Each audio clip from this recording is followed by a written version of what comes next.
Assalamualaikum warahmatullahi wabarakatuh. Kami dari kelompok 9 akan mempresentasikan makalah yang berjudul penulisan surat lamaran kerja dan wawancara kerja. Sebelumnya, saya Reza Arizona, NIM 145, sebagai moderator dan pemateri. Perkenalkan, nama saya Dia Safar Ramadhani. Perkenalkan, nama saya Alera Mahfuzia, NIM 138. Saya Nafisa Nuribia, NIM 151. Dalam kesempatan kali ini, saya akan menjelaskan tentang materi pengertian dari surat lamaran kerja dan pendekatan AIDA pada surat lamaran kerja. Pertama adalah pengertian dari surat lamaran kerja.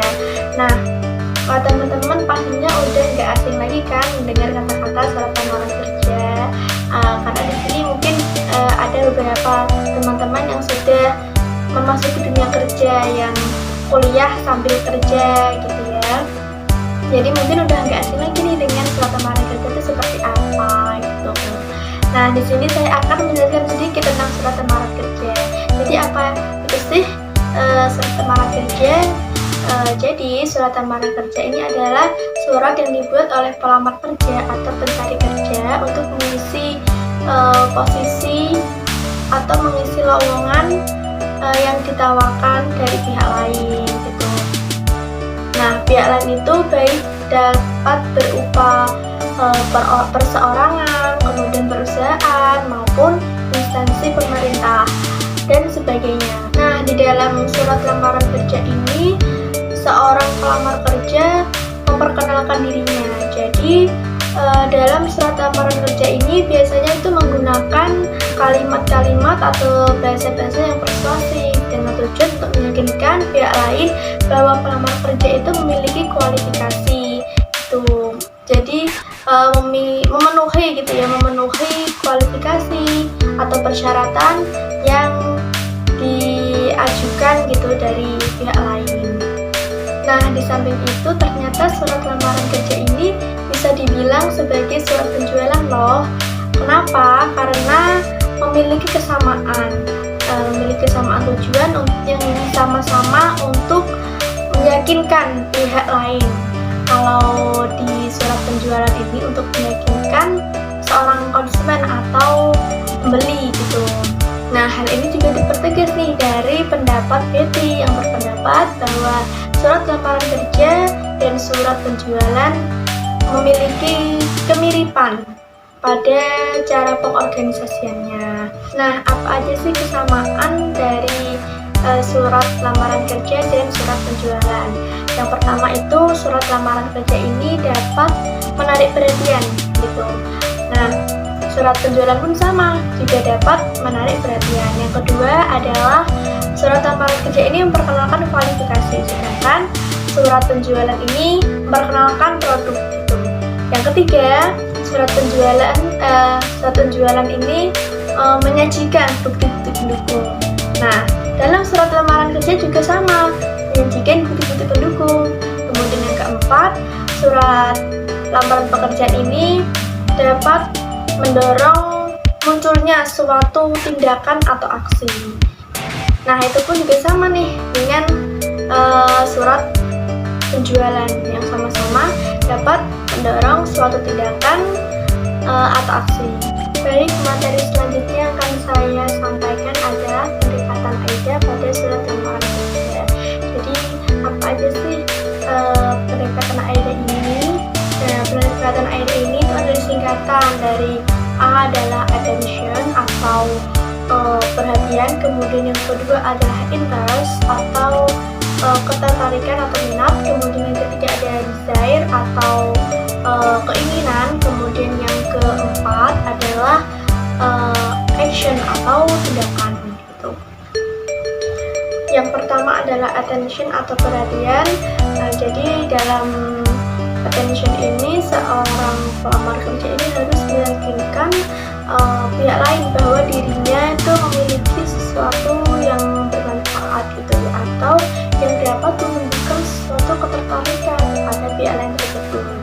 Nah, attention ini tuh biasanya tuh terletak di bagian awal atau di bagian pendahuluan gitu. Jadi letaknya tuh ada di paragraf awal surat lamaran kerja.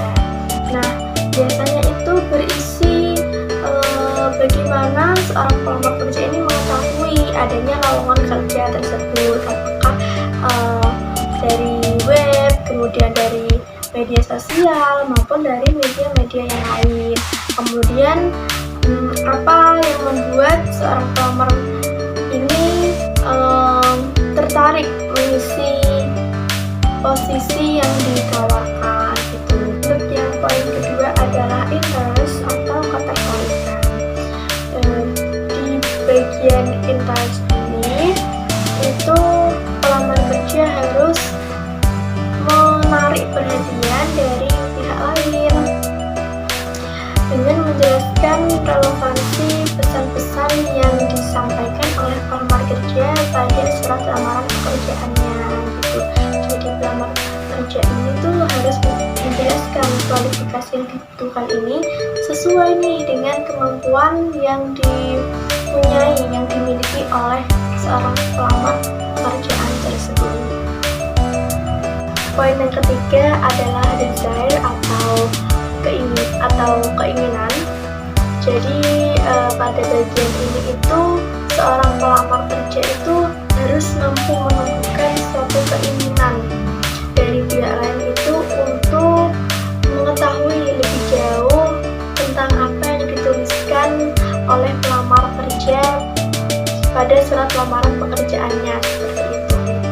Nah, pelamar kerja ini juga dapat menyatakan bukti-bukti pendukung yang relevan gitu ya dengan posisi yang ditawarkan gitu. Nah, tujuannya untuk apa? Tujuannya tuh untuk meyakinkan, lebih meyakinkan lagi gitu loh pihak lain tersebut atau pihak yang pemberi kerja. Poin yang terakhir yaitu adalah poin action atau tindakan. Jadi pelamar kerja itu harus dapat memberikan suatu saran kepada pihak lain untuk mengambil suatu tindakan yang berkaitan dengan keinginan dari pelamar kerja tersebut. Jadi tujuan dari action atau tindakan ini adalah untuk mendorong pihak lain atau seorang pemberi kerja itu tadi mengambil keputusan tertentu. Misalnya saja nih mengundang pelamar kerja ini untuk dapat melakukan wawancara kerja. Nah, selain itu bagian action ini itu biasanya tuh terletak di bagian akhir dari surat lamaran pekerjaan. Jadi letaknya tuh ada di paragraf terakhir seperti itu.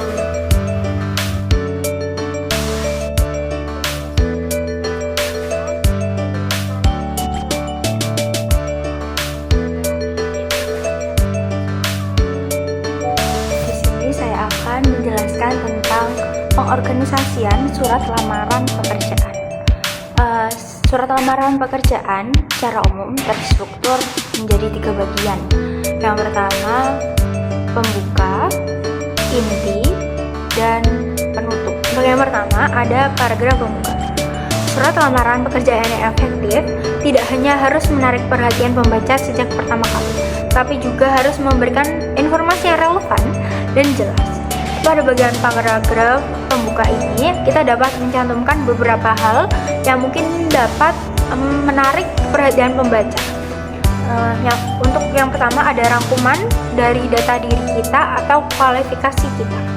Untuk yang kedua adalah nama. Pelamar mungkin dapat menyebutkan nama seseorang yang sudah dikenal oleh perekrut atau yang telah memberikan rekomendasi untuk posisi tersebut. Untuk yang ketiga ada publikasi dan tanggal penerbitan. Pelamar dapat menyebutkan sumber di mana pelamar ini mendapatkan informasi adanya perekrutan. Untuk yang keempat ada pertanyaan. Dan yang kelima ada cuplikan berita. Sertakan cuplikan berita. Yang kedua ada paragraf pertama. Pada bagian inti surat lamaran, pelamar harus menyoroti kompetensi spesifik yang membuatnya menjadi kandidat yang ideal untuk posisi yang dilamar. Pelamar perlu menunjukkan bagaimana keahlian dan pengalamannya secara langsung yang untuk dapat berkontribusi pada keberhasilan tim dan pencapaian tujuan perusahaan. Pada bagian ini kita dapat mencantumkan beberapa hal.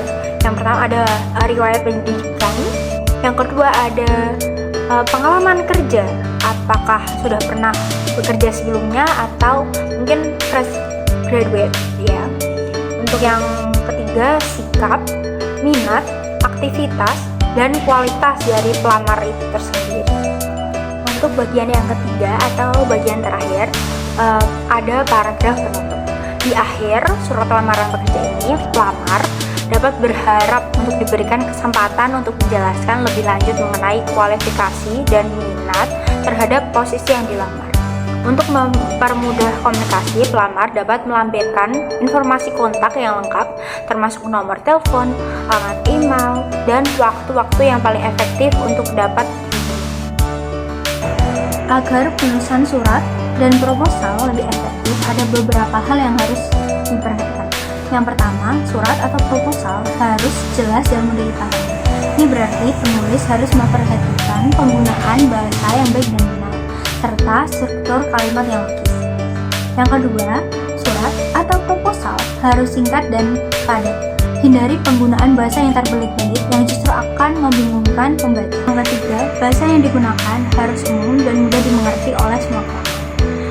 Bahasa yang mudah dimengerti akan membuat pesan yang ingin tersampaikan lebih tersampaikan dengan jelas dan tidak menimbulkan kesalahpahaman. Yang keempat, harus menggunakan kaidah kebahasaan yang baik dan standar yang berlaku. Penulisan surat harus mengikuti kaidah kebahasaan yang baik dan standar yang berlaku, terutama dalam hal tata cara pengelolaan surat masuk dan surat keluar. Arti penting wawancara kerja. Wawancara kerja di Indonesia memiliki peran penting dalam proses rekrutmen, baik bagi perusahaan maupun calon karyawan. Bagi perusahaan, wawancara merupakan alat utama untuk menilai kemampuan teknis dan kesesuaian nilai calon karyawan dengan budaya perusahaan yang mengutamakan kerjasama, loyalitas, dan keterbukaan. Selain itu, wawancara memungkinkan perusahaan untuk mengevaluasi soft skill seperti komunikasi, adaptasi, dan empati, yang sangat penting dalam lingkungan kerja kolektif di Indonesia. Bagi calon karyawan, wawancara memberikan kesempatan untuk memahami perusahaan lebih dalam dan menilai kecocokan budaya serta nilai-nilai perusahaan dengan harapan mereka. Wawancara yang efektif juga membantu memperkuat citra positif perusahaan sebagai tempat kerja yang nyaman dan profesional, sehingga dapat menarik dan mempertahankan talenta berkualitas dalam jangka panjang. Selanjutnya, persiapan wawancara kerja. Persiapan yang matang sangat penting sebelum menghadapi sesi wawancara kerja. Beberapa langkah penting meliputi mengklarifikasi pertanyaan dari pewawancara jika ada yang kurang dipahami agar dapat memberikan jawaban yang akurat. Berpikir sejenak sebelum menjawab untuk menghindari kesan tergesa-gesa. Menjaga komunikasi nonverbal yang positif agar terlihat percaya diri dan tidak gugup. Memahami resume sendiri secara mendalam agar dapat menjawab pertanyaan dengan konsisten, serta menggali informasi tentang perusahaan yang dilamar untuk menunjukkan keterbukaan dan keseriusan. Yang pertama yaitu bagaimana sih cara mengenali perusahaan dan pekerjaan itu. Sebelum melakukan wawancara, sangat penting untuk memperoleh informasi mengenai perusahaan dan pekerjaan yang akan dilamar. Untuk memperoleh informasi tersebut, seseorang dapat memperolehnya dari publikasi resmi yang dikeluarkan oleh perusahaan, baik dalam bentuk majalah, buletin, situs web perusahaan yang bersangkutan. Di era yang ditandai dengan banyaknya informasi ini, pencarian informasi bukanlah hal yang sulit. Wawancara merupakan sebagai bentuk komunikasi dua arah atau yang disebut dengan two-way communication, yang berarti kesempatan bagi seseorang untuk mengajukan pertanyaan secara langsung mengenai perusahaan atau pekerjaan kepada pewawancara. Adapun berbagai pertanyaan yang dapat seseorang sampaikan, yang pertama, apa tugas dan tanggung jawab pekerjaan yang ingin dilamar? Yang kedua, bagaimana kebijakan perusahaan mengenai promosi? Yang ketiga, potensi apa yang ada untuk mengembangkan perusahaan tersebut. Nah, yang keempat yaitu apakah ada program pelatihan terstruktur yang dirancang untuk pegawai yang baru. Nah, yang kelima, apa yang menjadi produk utama perusahaan. Yang keenam, siapa pesaing utama bagi perusahaan. Nah, yang terakhir atau yang ketujuh yaitu bagaimana pangsa pasar yang berkaitan dengan produk yang dibuat perusahaan. Pertanyaan yang diajukan dalam wawancara sangat penting bagi pewawancara, terutama mengenai tingkat keseriusan dalam melamar posisi pekerjaan. Jika diberi kesempatan untuk bertanya tentang berbagai aspek yang berkaitan dengan pekerjaan maupun perusahaan, tetapi gagal memanfaatkan hal tersebut. Nah, pewawancara mungkin menganggap kita atau pelamar sebagai pelamar yang kurang serius. Yang kedua yaitu pertanyaan-pertanyaan penting dalam wawancara. Pertanyaan-pertanyaan dalam wawancara biasa berkaitan dengan pekerjaan yang akan dilamar, pengalaman kerja, pergaulan antar sesama, penilaian kepribadian, latar belakang keluarga, dan tujuan karir. Berikut adalah berbagai contoh pertanyaan yang sering ditanyakan dalam wawancara kerja. Yang pertama yaitu mengenai pekerjaan yang dilamar. Contohnya yaitu, mengapa sih Anda ingin bekerja di perusahaan ini? Mengapa Anda tertarik dengan pekerjaan yang Anda lamar? Yang keempat, jika masih bekerja, mengapa Anda beralih pekerjaan? Apakah yang Anda ketahui tentang perusahaan ini atau perusahaan yang dilamar tersebut? Selanjutnya atau yang kedua yaitu mengenai pendidikan dan pelatihan. Contoh pertanyaan dari pendidikan dan pelatihan yaitu, pertama, mata kuliah apa yang Anda sukai dan paling Anda benci? Mengapa? Yang kedua yaitu, mata kuliah yang paling menarik bagi Anda apa? Yang ketiga yaitu, apakah kuliah atau pelatihan membantu Anda dalam mengembangkan karir? Yang keempat, bagaimana pandangan Anda mengenai pendidikan yang diperoleh dari perguruan tinggi? Yang terakhir yaitu, apakah Anda berencana untuk melanjutkan kuliah atau studi? Yang ketiga yaitu mengenai latar belakang keluarga. Contohnya yaitu, apakah pekerjaan orang tua Anda? Yang kedua, apakah pendidikan terakhir orang tua Anda? Terus bagaimana pendapat orang tua Anda terhadap karir yang Anda pilih saat ini atau yang dilamar?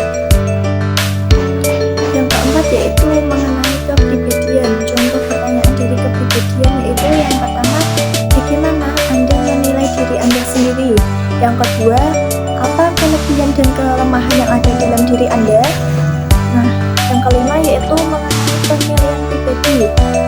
Yang pertama yaitu faktor-faktor apa yang paling mendukung pengembangan pribadi Anda.